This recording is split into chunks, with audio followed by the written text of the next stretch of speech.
So this was my fight on December 5th, 2016, which was the last King's birthday show of the late Rama 9. He had died in October, and so this was something of a memorial event held outside of the Rama 6 statue in Lumpini Park. And I was really excited and honored to be on this show. It meant a lot to me to be on the King's birthday show at this time. And I was fighting against Mary Verona Farm, who's probably walking around about 7 kilos bigger than me. She's 4 weight classes above me. So this fight was at 52. If I were fighting for a belt at my actual proper fighting weight, it would be like 45. So it's 4 weight classes, which makes a difference in a fight. That's Karahat in my corner. He is my favorite. I love him. And down to the right, you'll see Dieselnoy at some point. So I had Karahat and Dieselnoy in my corner, which, if there's anything cooler than that, I have not yet thought of it. So that was incredible. The whole event was really incredible, and fighting for a title was very exciting, such that I accepted a fight 4 weight classes above what I should be fighting at for a title. So you take what you can, and Mary is a very good opponent. I knew her prior to this fight. I'd never fought with her before, but she's a cool girl. She's a very experienced, very good fighter. So it was a big challenge going into this fight. And at this event, they had all of these masters of Muay Thai, all of the officials and referees from all of the stadia in Bangkok came in. And so this guy, the referee in the ring, is wearing this black Baran outfit. We wore black for the late king. And so it was a really big event in terms of all of these masters kind of paying their respects and saying goodbye to Rama 9, and then paying their respects and honoring the incoming Rama 10, who's the son of the late king.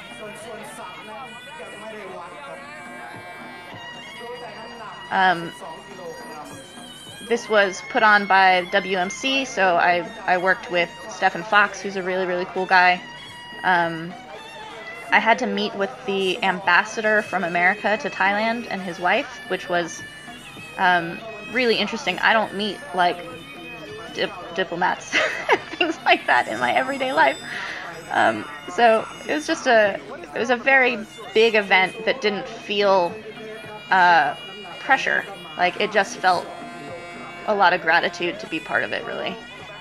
And these black Prajat that I'm wearing were made for me by the Thai cloth store in Chiang Mai, who does my custom shorts. And they made them for me as part of honoring the late king when I went up to fight in Chiang Mai soon after that. So a lot of things tied in, a lot of people who I've come to know in my time in Thailand kind of all being part of this event, which is really cool. My Mongkon was made by them as well. The Mongkon is made out of a skirt that my mom wore when I was a kid.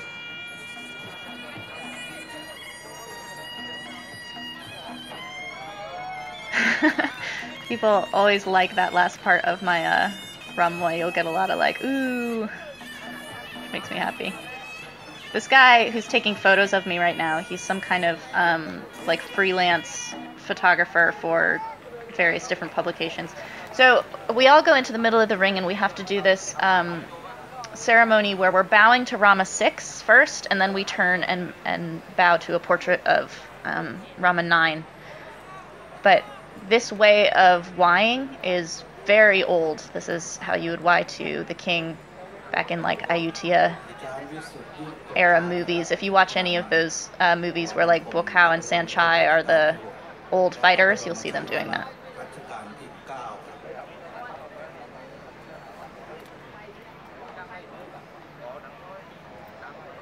Karahat wears black all the time anyway, so he like didn't even have to change his outfit for this event. He has an incredible manner as a cornerman. He's a very nice presence to have around. And he was very kind to me leading up to this fight. He was taking care of me. And if you listen to the audio from Rob Cox, you can see him down to my right He's wearing glasses and a headset. He does commentary at Lumpini, but he commented that Karuhat is one of the most stylish fighters ever to grace the ring, and that he's kind of rarely seen now. So I feel very honored that he's seen with me at my fights.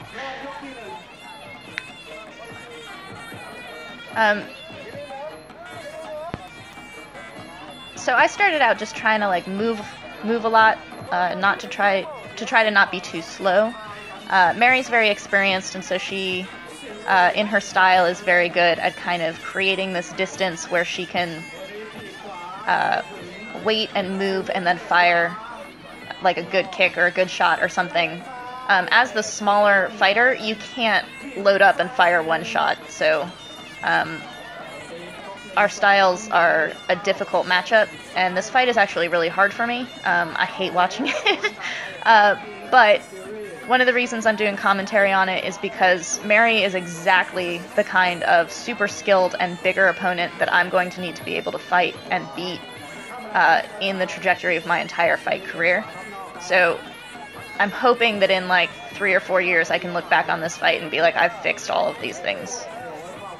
So I was having a hard time getting my right arm in. See how she's locking it out with her left arm?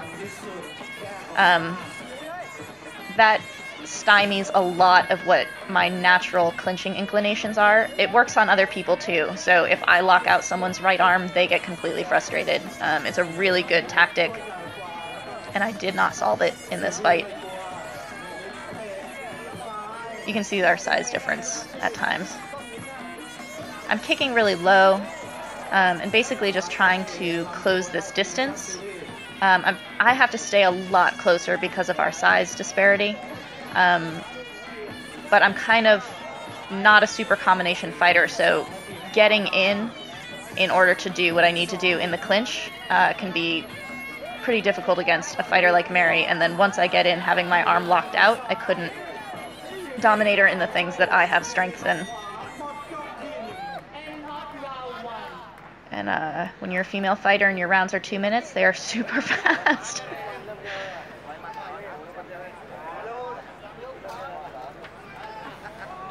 So that's 2. That's Emma's boyfriend, and he's also a fighter. He fights at Max a lot. And between rounds, you'll hear a little bit of a fight almost starting in the corner with this dude who's being a jerk in the corner. So Karuhat is telling me to teep left. He's like, teep left and then kick right. So he wants me to close my distance with that teep. I'm kind of just trying to like walk in or creep in or like hop in or something. And he's like, no, no.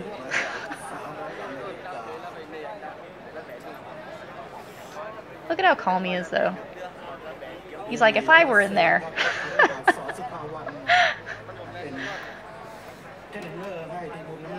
I think that this fight, as horrid as I was in it, I think that it really helped and did a lot for when I do training sessions with Karuhat. I think that he saw a lot in this fight in terms of what he could do to fix me or kind of advance on things that I'm pretty comfortable with but just aren't effective.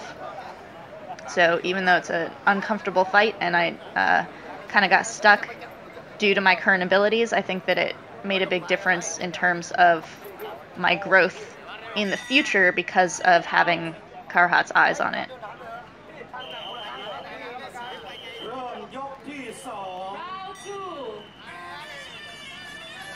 So you can see with my hopping, I'm just trying to keep my energy up. I can kind of get a little flat-footed and stagnant, which against a much bigger opponent you don't want to do. You can see she's got really nice timing and spacing. She knows her distance and she knows how to stay in it, which when you're fighting someone smaller is much easier to do.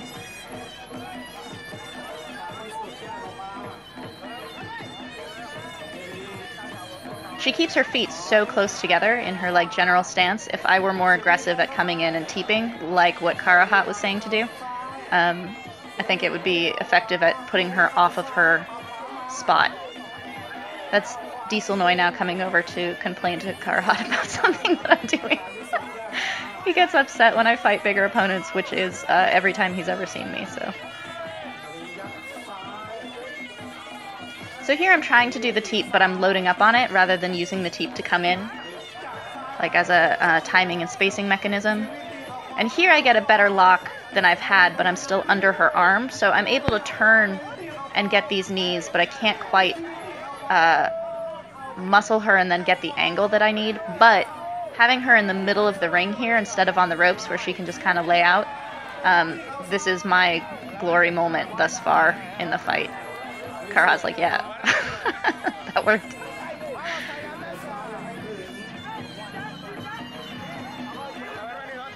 So there's Karahat telling me to come forward. So because I had just had that grapple with her a moment before, if I kept the pressure on her, the chances of me being able to grab her again are higher.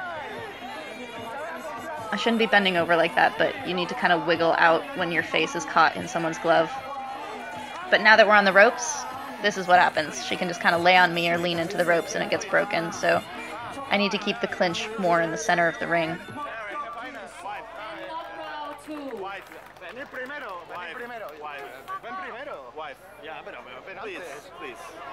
So here's this fight that's gonna break out with this guy. He's awesome, no?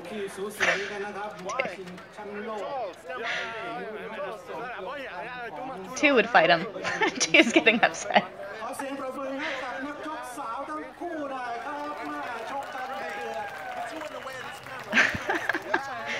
Two fights for one.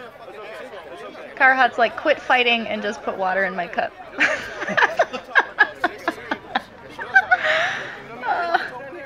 And there you can see Dieselnoy getting very animated. I don't even remember what he is saying. I don't know if he is even talking to me. He might have been yelling at Karahat. They are the funniest friends when they're together. The size disparity is funny in and of itself, but their humor together is very funny. If my Thai were even a little bit better, I'm sure their jokes would be perhaps inappropriate for mixed company. There's Dieselnoy creeping around. He's so awesome. I love him, guys. He's like the popular guy among all of the Golden Era legends. He's telling me to clinch there to yank her neck down. Anytime you go anywhere, everyone gravitates around Dieselnoy. It's like, oh, Dieselnoy's here. Like, now we can get the party started kind of thing.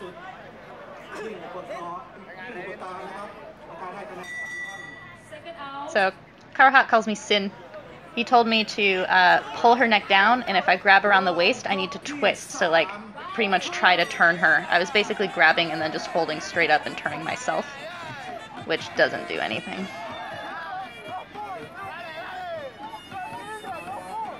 So, happily, she's slowing down a little bit, so I'm able to catch her a little bit better in these scoring rounds. But because I'm not pulling her to the middle of the ring, it's getting broken, and I'm still getting stuck with my right arm. So there I kicked her leg and she kicked my body. Hers is better than mine. Her scores, mine not so much, in case people are less familiar with Thai scoring and think that I'm getting things. That's good, though. Like, when I can knee her in the body, that's a good score. But she keeps snuffing me, so again, as a smaller opponent, you cannot just have your, like, one-shot scores. There, my right arm is stuck, but I'm starting to bounce a little bit to try to break out of it. But her corner is just telling her to kick, because that's her strength. That's where she's racking up her scores.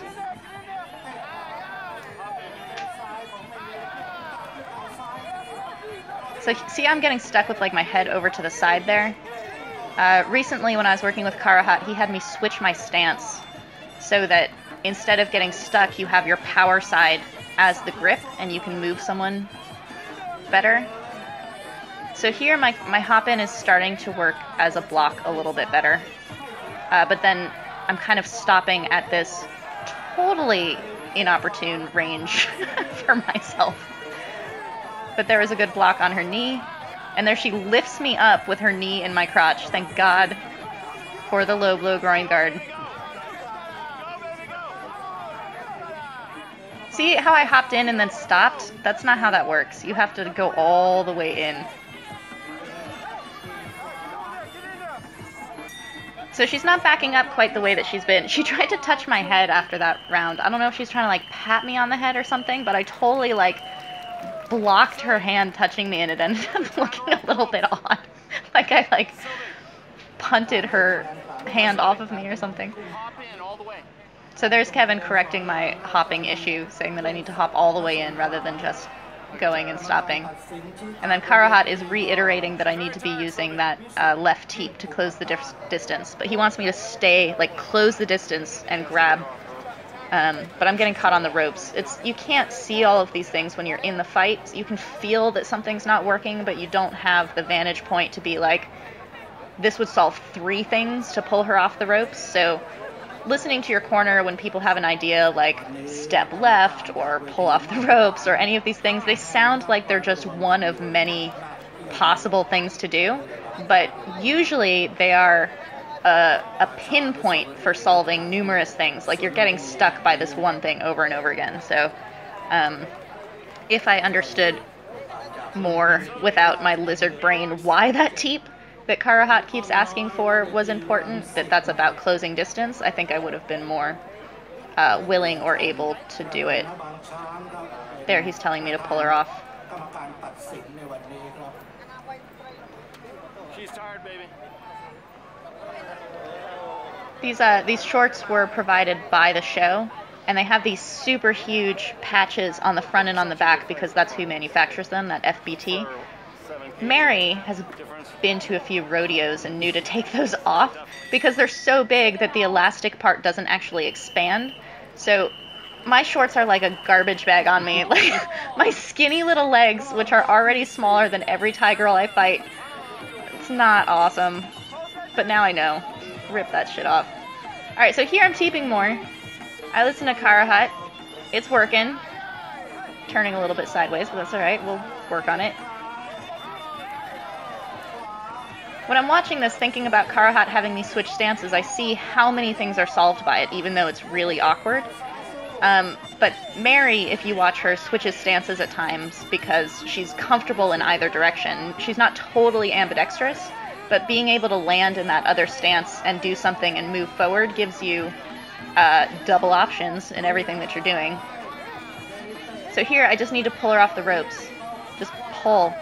I'm hopping to try to change position, which is better than just standing there, but I'm getting stuck. But here we are in the 4th round. It's a scoring round, and I'm definitely still coming forward. I still have good energy. I'm like not defeated by the fact that nothing I'm doing is working, which is really good. I keep trying things, and she's slowing down a little bit, so in a 15-round fight, it might be a different story than it's been. But I'm staying closer. My combinations are coming off a little bit more. I need to pull backwards.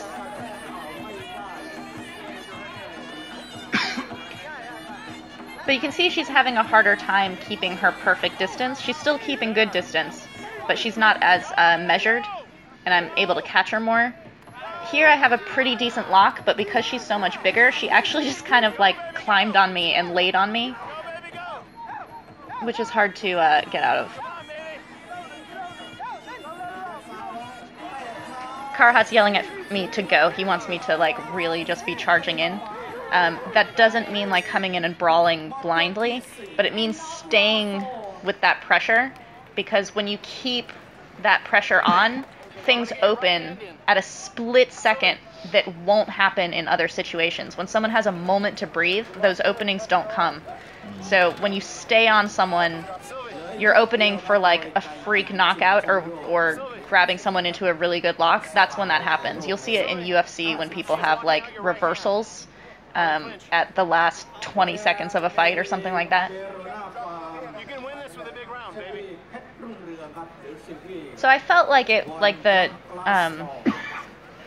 distance in the fight was closing in terms of she was way ahead, and I felt like it was getting a little bit closer. So I needed a really strong 5th round. which would only be possible with what I was just talking about that like closing in and having something dramatic happen. But it would have to be really, really big. Like I have to put her on the ground and knee her in the chest on the way down or something like that. Middle of the ring. So Kevin's telling me to keep it in the middle of the ring because that's where I've had my good moments thus far. And Karahat is still, you know, telling me to just keep working on these things. He's definitely not, like, defeated or anything like that. You'll get some trainers who know when the fight is over and they just kind of don't tell you anything for the last round. Which I don't think that it was that far of a blowout yet, but, Baby, doing great. again, he's just an awesome corner. Be free. She's very tired. Deep breath, Sylvie, deep breath. That's 2, telling me to breathe. Good advice. Second out. She ready to go, she ready to go. Knees in there. So again, this is for a world title, so it's one of those things where I wasn't thinking about it too much in the fight, but you just kind of have this level of fight where these small performance differences can make a really big difference. So Mary is just performing really well, even though she's getting caught a little bit more as the rounds go on. She just stays really composed, and her fight style is able to maintain a thread all the way through in a way that is really skilled and really good. I'm punching a lot more, which in this fight was working well in terms of like closing the distance and getting a little bit of combo. I should be turning her over her own knee there, but I think the size difference might make that difficult.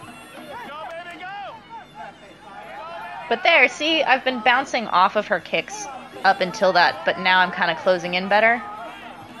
If I had been doing this 2 rounds ago, or again, if it were a 15-round fight, I think that these things would have caught up and closed the distance a little bit more. But right now she's doing really well to keep her story arc going.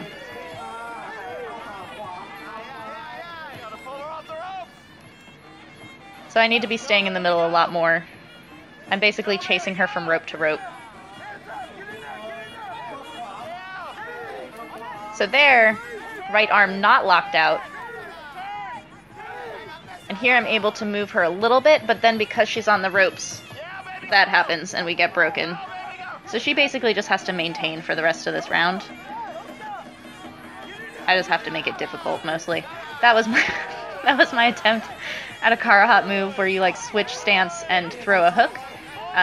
I did not do that, but I kind of came over to the side and got that hook, which ended up being probably my fanciest move of the fight. So, no way I won that fight, but you know what? I fought on the last King's birthday on this fucking awesome show, world title, 4 weight classes above me, with Karahat in my corner. If you don't put your hand up after that, like, what the hell are you doing? So, I don't know. It's awesome. And Mary's a cool opponent. When you fight someone who you don't like, it definitely doesn't feel as awesome as fighting someone who you have respect for in the ring. So I definitely liked being able to fight her, even though the circumstances were so bizarre. So they're fixing her hair before she goes to the center because they know she's going to get the belt. So you want her to look nice for the photos that they're going to take for that. That's good cornering. Fix your shorts. She's awesome.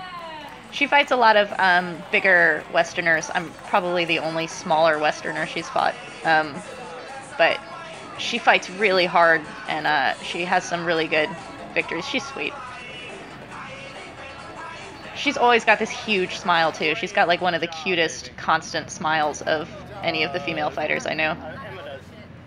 Baby, great job. Ladies and gentlemen, There's Emma. of the WMC World famous Emma. the World Muay Thai Council would like to call So these are all super famous people in these, like, black pajama outfits. the ambassador of of the United States of America, Kali Award. So the ambassador from America got to put the belt on the TIE fighter. Great job. That guy works at the IFMA and WMC. It's Andrew Scott. And then here's the warm-up area where I had left my shoes, which is why I did a little pit stop there. And then we go over to take my gloves off, and I tell Karahat what the weight difference was, because he actually didn't know prior to going in. His response at this head shake is actually kind of awesome. I don't know if we got it on camera. Great job, VP. She has 7 kilo on you. Did you see him look up? He's like, what the fuck? Almost pulled around out in the 5th. Almost. This was like the little warm-up area. They had set up these fancy tents with a men's and women's room for you to change your clothes, because they actually had a Super 4-woman tournament at the same time.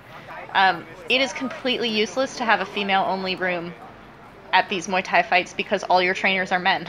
So you never have a room that doesn't have men hanging out in it trying to help their fighters.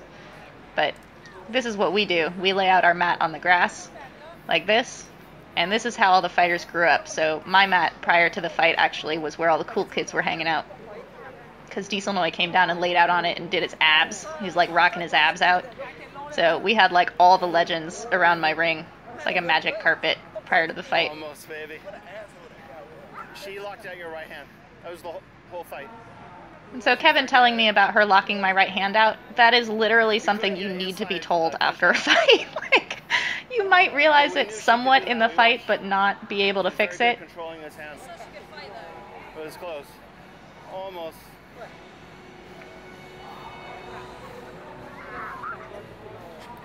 Karahad saying that he just cut his nails, so he can't take the tape off.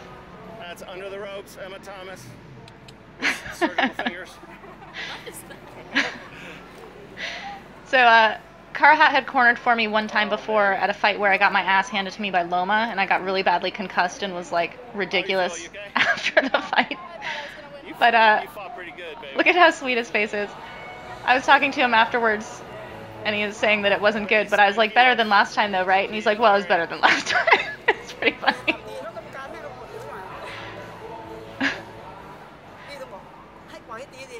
He was saying that the referee was breaking the clinch too fast because she was laying on me, because she was too big. You saying that he didn't break it the same in round 5? Oh, no. He's saying that he was breaking it too much later when I was starting to get momentum. It's normal.